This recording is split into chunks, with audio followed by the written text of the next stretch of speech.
So, what if the real key to understanding why people commit crimes isn't just about their background or their biology, but it's all in their head? I mean, literally how they think. Today, we're going to crack open that cognitive blueprint. Welcome to our AQA Psychology Explainer, all about the cognitive explanations of offending. Okay, let's just dive right into the big question, shall we? Is it possible that criminals simply think differently? And look, for now, let's put aside genetics and upbringing. We're zooming in on the internal software, the actual thought patterns that could be the real root of offending behavior. Right, here's our game plan. First, we're going to get our heads around the core theory. That's all your AO1 knowledge right there. Then we'll see it in action with some real-world examples, which is perfect for your AO2.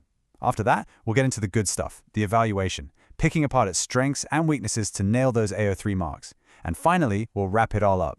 Sound good? Let's do it. Okay, Section 1, Moral Reasoning and Distortions. Now this is the absolute bedrock of the cognitive explanation. So pay close attention, because everything we're about to cover is your essential AO1 foundation. The core idea here is pretty fascinating. It suggests that offending isn't necessarily about being a bad person in the simple sense. It's more about having thinking patterns that are, a bit skewed. Maybe they're faulty, biased, or just haven't developed in the same way as most people's. The key takeaway is that the focus shifts from what they do to how they think. And that brings us neatly to a huge name in this area, Kohlberg and his levels of moral reasoning. So most of us as adults operate at what he called the conventional level. We follow rules, we value social order. Simple enough, right? But here's the kicker. The theory suggests that a lot of offenders are stuck at the pre-conventional level. Down here, morality is all about self-interest. The big questions are, can I get away with it? And what's in it for me? That highest level, the post-conventional, where you're thinking about universal ethics, that's pretty rare to find in offenders according to this theory. And you can see just how different these worldviews are when you put them side by side. On one hand, you've got that pre-conventional mindset. Hey, if I don't get caught, it's not wrong. But on the other, you have the conventional view. I shouldn't do this because it's bad for everyone. We're talking about two totally different moral compasses here. Now you might be thinking, okay, but is there any actual proof? Well, yes, there is. Take the Palmer and Holland study from 1998. They basically compared young offenders with non-offenders using a bunch of moral dilemmas. And what did they find? The offenders consistently showed, you guessed it, less mature moral reasoning. Now for your evaluation, this is a gem. Think about your grave points. The fact they used a non-offender control group really boosts the internal validity of these findings. It's a great study to have in your back pocket. All right, let's switch gears a bit and talk about something called cognitive distortions. And the first one up is a big one, hostile attribution bias. You can just call it HAB. Imagine walking through the world assuming everyone is out to get you. That's kind of what this is. It's this tendency to see hostility everywhere, to take a totally neutral situation, like someone bumping into you in a hallway, and immediately interpret it as a threat. Was it just an accident, or was that a challenge? For someone with this bias, that internal voice is instant and it's certain. It's not, I wonder what that was about. It's, he bumped into me on purpose. He was disrespecting me. And the crucial thing to understand is that this isn't a slow, reasoned thought. It's an automatic, knee-jerk, distorted interpretation, and it can trigger a really aggressive response in a split second. Okay, distortion number 2 is called minimalisation. And this is basically a psychological trick the mind plays on itself. It's where an offender massively downplays how serious their crime actually was. They might try to shift the blame onto the victim, or just act like it was no big deal. And why would they do this? Well, it's a way to deal with the crushing feelings of guilt or shame. It's a coping mechanism, really. And I'm sure you've heard these kinds of classic lines before, right? Oh, it wasn't that bad. They were just overreacting. Or for something like theft, I wasn't stealing. I was just borrowing it.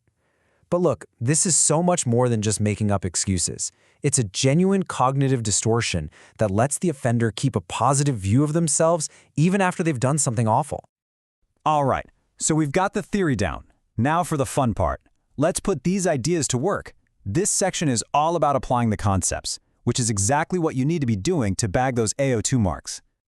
So let's take a case study. Picture a teenager in a busy school corridor. Someone brushes past them, an everyday, totally neutral event.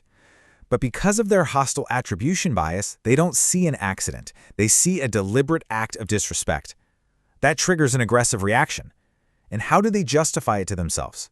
With that pre-conventional moral reasoning. I had to show him I'm not weak. You see how it all connects? The cognitive distortion and the immature moral reasoning team up to create this explosive reactive violence. And this stuff has really important real-world applications, especially when we talk about something like sexual offending. An offender will often use minimization, blaming the victim, saying they were sending mixed signals, or just denying the harm they caused. Again, it's not just an excuse, it's that distortion protecting their self-image. And this is precisely why rehabilitation programs, like sex offender treatment programs, have to tackle these distortions head-on. You can't fix the behavior until you fix the thinking. Okay, here's a little tip if you're aiming for those top marks in an essay. Try making a cross-topic link. Think about Beck's cognitive theory of depression, right? An offender with HAB has the biased thought, he's threatening me. A person with depression might have a biased, absolutist thought like, everything is ruined. The thoughts are different, obviously, but the underlying mechanism is identical. It's biased information processing that leads to a negative outcome. Dropping links like that into your answers, that really shows the examiner you get the bigger picture.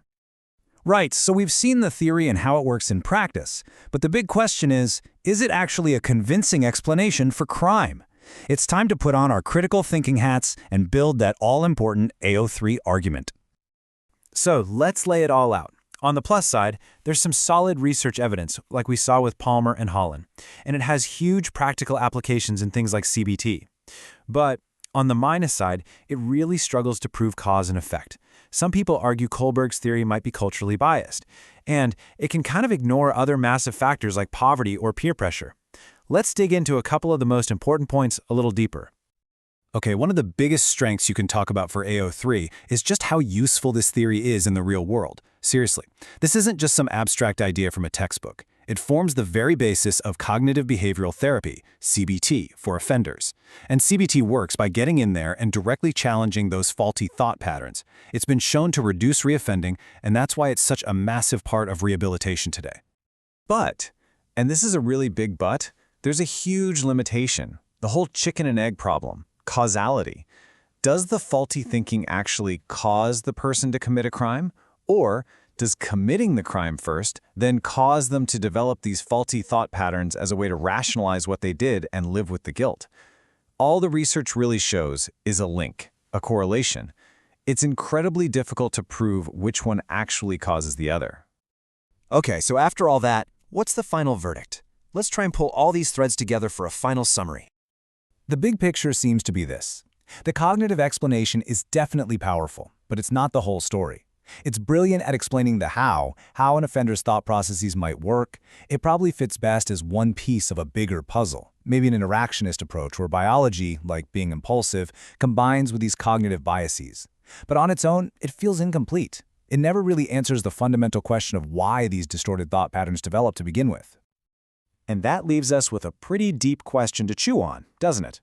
If criminal behavior really does boil down to faulty thoughts and beliefs, patterns that we can identify, challenge, and even change, then does that mean that, in theory, any offender can truly be rehabilitated?